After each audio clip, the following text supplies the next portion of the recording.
So I'm working on my own plane iron restoration video, and this is going to take a while. I probably won't be coming out with it today, but I specifically wanted to talk about the blade. I saw that Evan came out with his video. When it comes to repairing the plane, my own experience is very, very basic. When it comes to sharpening things, I have a lot of years of experience. And on top of that, I went down to my local knife shop. It's literally called The Knife Shop, which is really cool. And the dude is really cool. He was able to give me a lot of tips regarding plane-specific sharpenings that aligned with what I had researched and what I knew.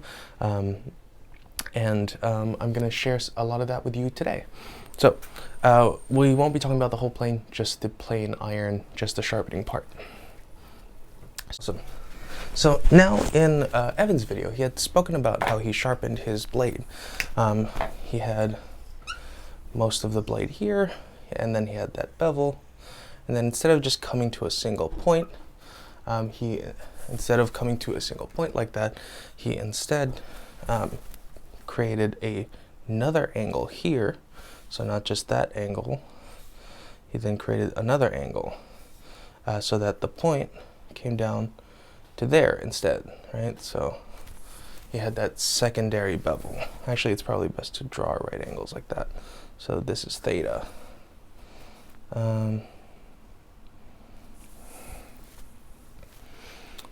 But yeah, so you end up with that secondary bevel, and that makes sense why he did that. Most knives that you'll see, especially pocket knives, use a secondary bevel. So if I am able to show you here, you have that initial spine right there, then your primary bevel, which is what takes out most of the material into that wedge shape, and then your secondary bevel is what's shining right there. And that's what makes it sharp, right? That's what brings it all the way down to that razor sharp point. And that makes sense why he did that. And that makes sense why a lot of things do that. I mean, razor blades do that, kitchen knives do that. Those are usually the sharpest blades in a person's home, and they use that secondary bevel. And this isn't a wrong way to sharpen things. But from what I researched and talking to Knife Man, he recommends instead using a primary, just the primary bevel, so no secondary bevel. Let me grab an erase. So instead of doing that secondary bevel, you only do the primary. So something like most chisels will be ground that way, and my outdoors knife will be ground that way. So it has that big, large face spine that's perpendicular, right? So this is perpendicular to this side. And then the blade is the whole wedge. That primary bevel goes all the way down to the edge, and then that's the edge. There is no secondary bevel. Chisels are done that way. My outdoors knife, the Smora knife, is done that way. And there's a reason, right? These things are more designed to chew through wood, and that's why I went with a single or just a primary bevel for my blade. You see, there you go. Just the primary. Now, there are other woodworkers out there, much better than I, who use a secondary bevel as well. But let's go over why you would pick which one and why they're different. So, with we can start with an experiment, right? Here we have two chisels. These are, I can't remember the name of the chisel, but they're not your standard woodworking chisel. They have a bevel on both sides rather than a flat side. Let's see if I can get a good light going on. Here we go. Yeah, we'll start with an experiment. So we have two chisels here. They're not your standard woodworking chisel. I think these were even like stone chisels or something that I just sharpened. And they're not your woodworking chisel because they have a bevel on both sides. Woodworking chisels just have a flat side here and then a single bevel going down. But you can see is that they are identical, right? Same thickness, 1/2 inch.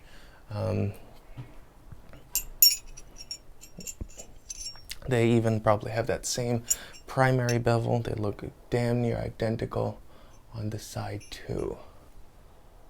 They look damn near identical on the side too, as you can see. What they do is they have that big primary bevel taking you from that 1/2 inch to, I guess, 1/8 of an inch. And then they have a secondary bevel. I think I just ground that in. I don't think these come with secondary bevels, just so you know. And you can see right there is your secondary bevel. Those are pretty big secondary bevels. This is smaller than this. Even though they're brought to roughly the same thickness, made of the same steel, this will be sharper than this. And you know this intuitively, right? Because, go back to the whiteboard, you intuitively know that one would be sharper than the other. And that's because if you have a wedge with a very acute angle, right, versus a wedge with a very obtuse angle, although technically not obtuse, this is sharper than this, right? That makes sense. This is a finer point with a more gradual slope versus this is will thud into the material. And so this makes intuitive sense. But the thing is, getting a deep angle like this or a thin angle like this requires a either thinner blade if you want to keep the same length. So this length here would only give you a blade that's about that thick compared to that thickness of blade, right? Which would make it more fragile. This is easier to snap just because there's literally less material than it would be to this because there's literally just more material, right? But, or you would have to make your bevel really long, right? So you can have the same thickness, give it roughly the same rigidity, at least on the spine of the blade, but you would need to make your bevel really long, right? And you see this in knives, right? So if we look at my Mora knife, which has this type of blade to it, it is just chunky, right? This entire spine, this flat side, is just one big brick of metal, right? This doesn't go downwards at all. There's just a square here. And it only starts beveling here, right? So your bevel is only about like 1/4 of an inch long, right? So you end up with a pretty wedge-shaped blade. But something like a kitchen knife, if you see, it actually is basically one big single bevel. It's one big primary bevel, right? So this entire side isn't perpendicular. It's not a brick. It goes all the way down to a very thin point, and then the secondary bevel kicks in, right? And so even though this bevel on my knife is, or my kitchen knife is very, very thin, 1/16 or 32nd of an inch compared to this bevel, which is a 1/4 of an inch, which if we're going based off distance, you would think that the 1/4 of an inch would be sharper because it has that longer bevel. But in reality, the primary bevel on my kitchen knife makes it so that the bevel is an entire almost inch wide, or 3/4 of an inch more like. So again, you end up with a sharper blade because of the more acute angle and a more robust or thicker blade on a more obtuse angle, just that that's a steeper angle. It's important to note too, even though this is sharper, because this is tougher, this edge will also last longer, right? So it's not just the whole blade, which is important, right? My Mora knife, because the spine is so large and thick, I can bang this against wood and not worry about it, right? It'll just dun, and no bends, no nothing. Versus this, I could drop it by accident and it would just snap. Probably not. With how that one specifically was made, but you could just kind of toss it against the wall pretty hard and then it would break. Versus this, you could drop it off a building and it'd be fine. So edge retention though also matters.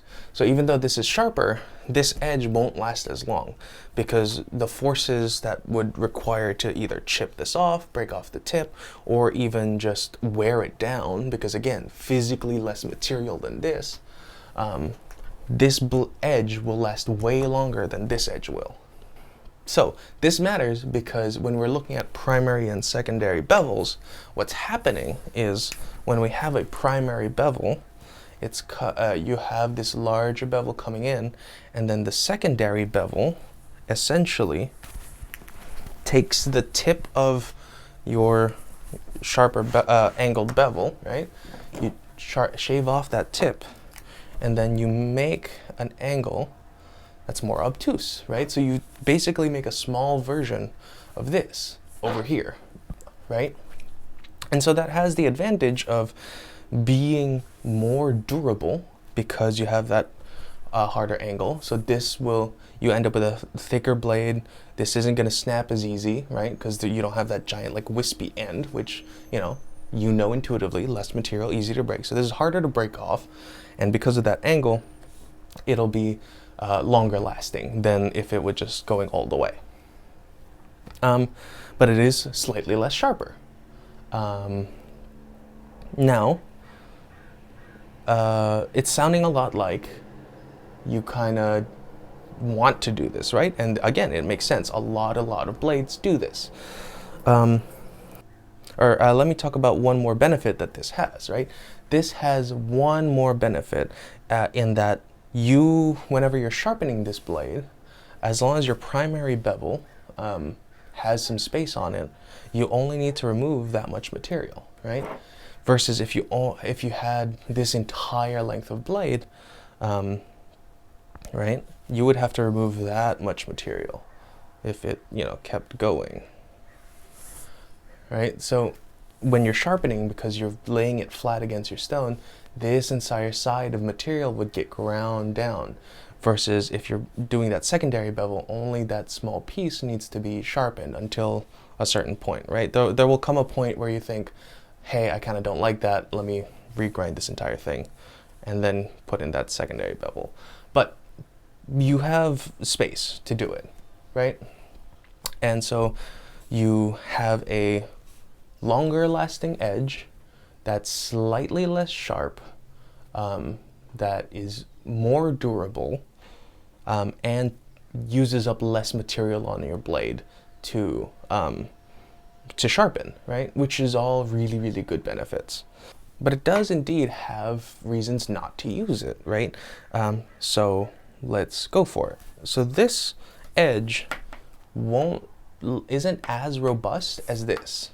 The sharpness will last just about as long as, if these angles are the same, the sharpness will last about the same, right? They'll be equal.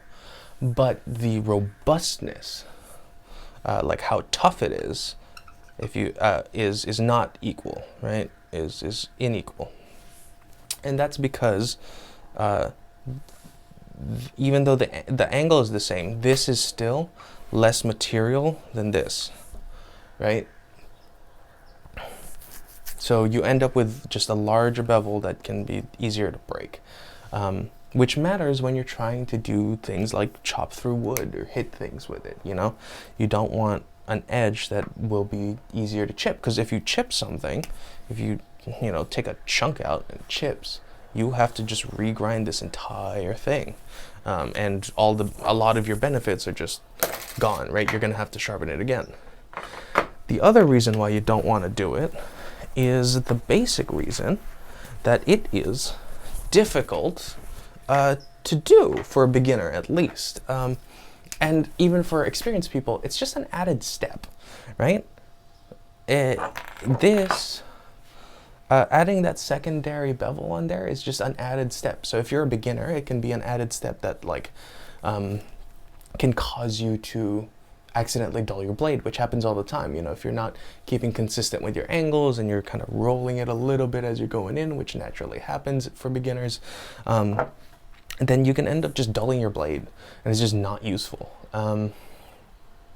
So having that large single side, it's super duper easy.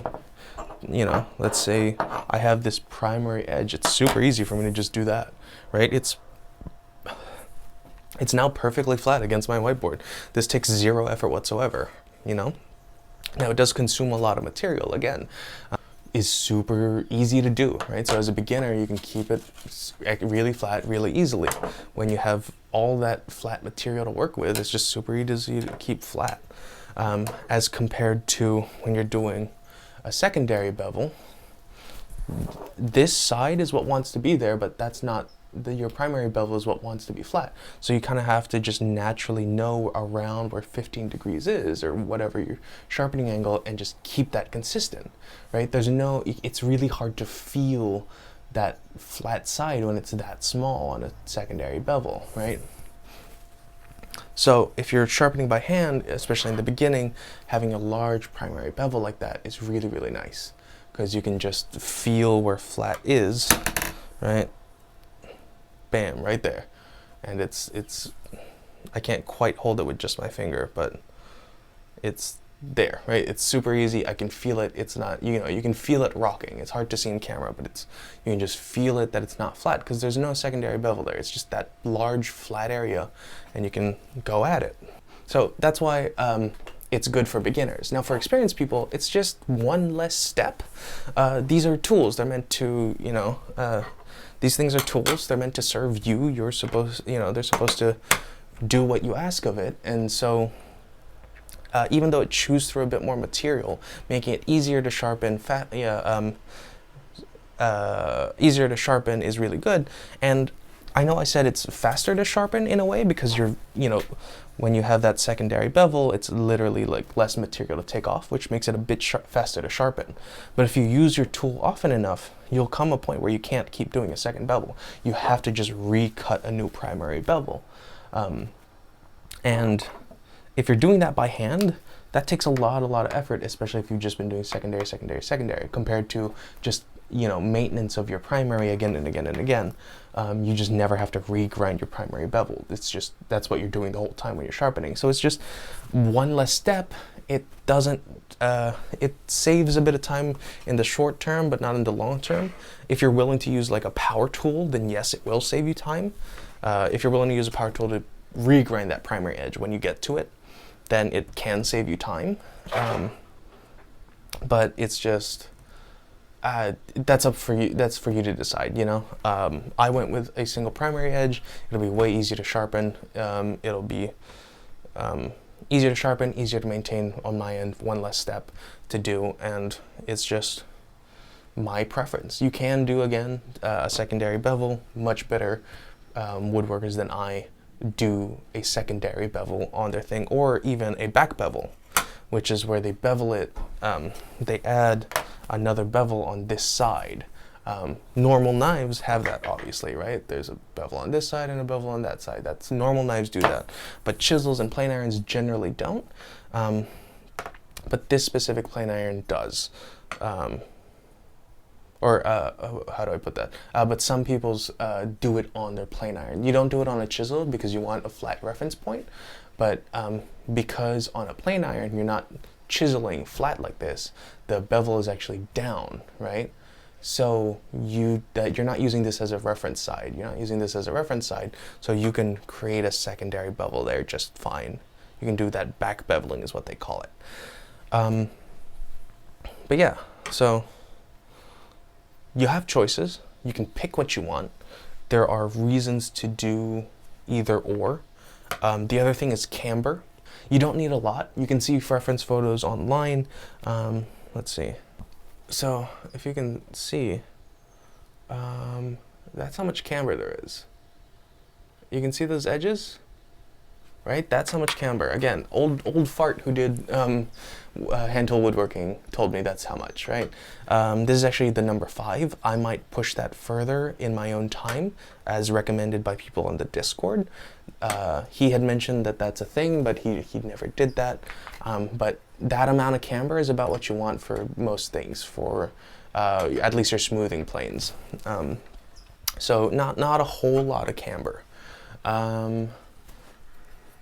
But that will help a lot to make sure your edges, the tips and the edges don't just dig into whatever you're cutting. It'll make it much more smooth. The other thing is stones. So this is some cheap stone. I sharpen these chisels with. It says it's 400 and 1000 just based off feeling it. No, it's not. I'll tell you straight up. It's probably more like 220 to, I think 600 is what the 1000 side is. It kind of feels like. But it's much more coarse. And that's fine. A lot of people shy away from the coarse stones because it grinds away metal, but sharpening and grinding is literally the same as sanding. Literally the same. You're using grit instead of sandpaper. You're using a block, and instead of wood, you're doing metal. And you're sanding it down to the shape that you want. It just so happens that when you're sharpening, the shape you want is a point and an edge, right? But it's literally the same as sanding wood. And because it's the same as sanding wood, you want to use as coarse of a grit as you can get away with for as much of the work as possible. Just like with wood, right? So you might even use 80 grit on wood. That's a little bit too coarse, but you could use a 200. Again, just based off feeling, this is probably around 200, 220. I could totally be wrong though. But it's coarse, right? So don't be afraid to use a coarse stone on your blades, especially if you're restoring or especially if it's dull. And the reason for that is this will just chew through a lot more metal. You can get down to your first burr on both sides, so that you can know that it's at least the right profile. And once you get that initial burr with your coarser stone, go up to a step, go up to a step, go up to a step, right?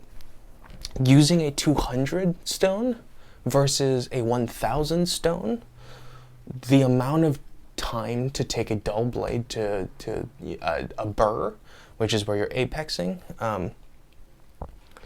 is a factor, is several orders of magnitude.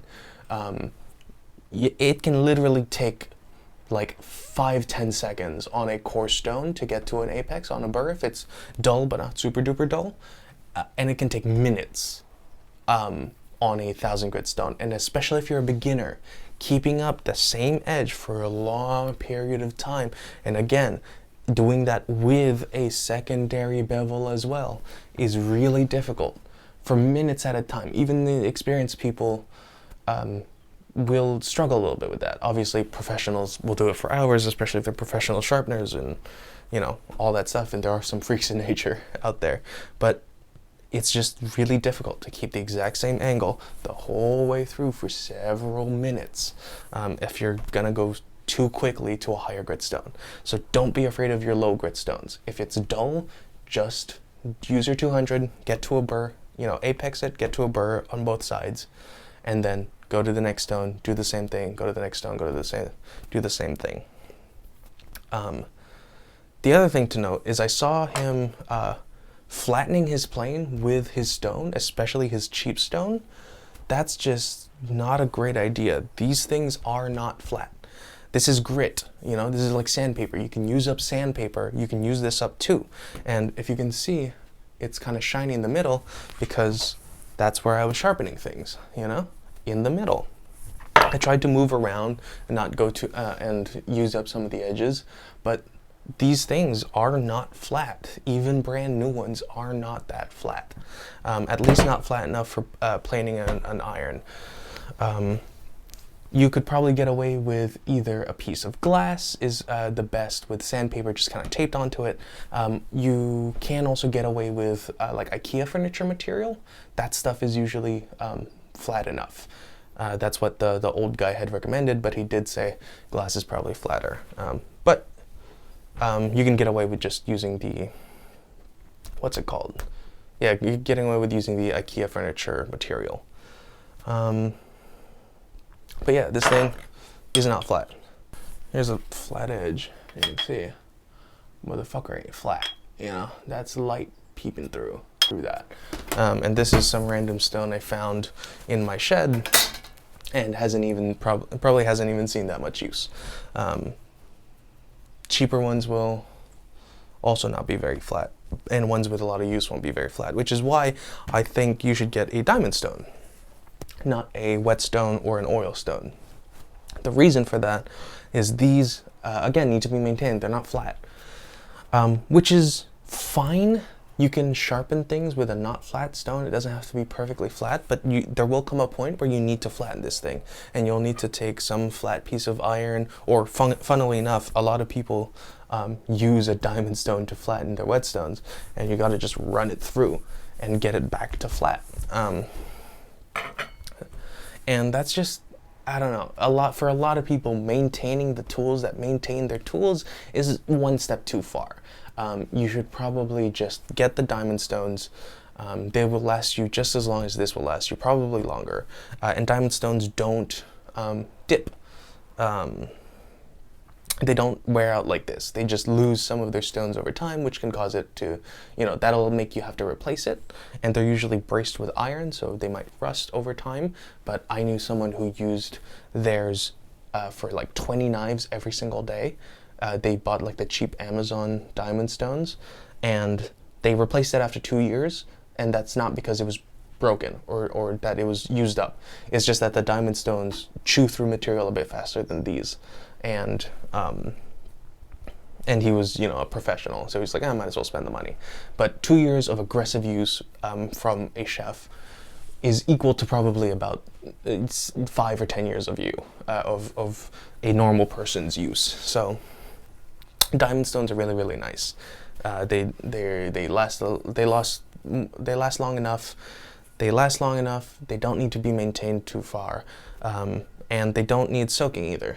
So this is a whetstone, but wet is spelled with an H, W-H-E-T. And that doesn't mean this needs to be physically wet, or that W-H-E-T doesn't mean wetting it with water.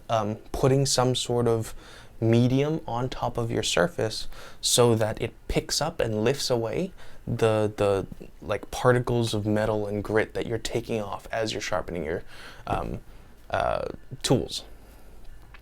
Because again, this is exactly like sandpaper almost, right? This is a grit, and just like sandpaper, it can the spaces in between can fill up over time if you don't somehow take it out. With sandpaper, you just replace the sandpaper. If you're using like a file, you brush it out, and with this, you use water or oil. The reason why you soak a whetstone is because if you put water on top, it'll just suck it up. Right? Now there's no water on top, and now it's not properly a whetstone. So that's why you soak it. You soak it until it stops bubbling so that it doesn't soak up the water that you put on top.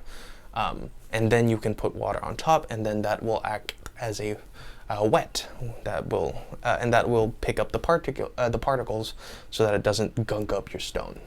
That's why oil stones work, because they are physically made of different material. They're a bit tougher. They'll last a longer time. But they use oil to, again, pick up the material and leave. Diamond stones also need that, but they don't need, you can just use water. You can also use oil. Some people do that. Water is fine though. And water, and you don't need to soak it because it's just a piece of metal with diamonds on top of it. So it doesn't soak things up like a stone like this does. But yeah, that's most things about sharpening that you kind of need to know. Basically, how do you want to sharpen it? I recommend just the primary bevel because it's easier to sharpen. It'll last a while, and the old guy recommended it. Do a secondary bevel if you really want to, and flatten things with an actual flat reference surface. These things are not flat, and I personally recommend diamond stones for ease of use. They're cheap, they work. That's the too long didn't read. All right, bye-bye.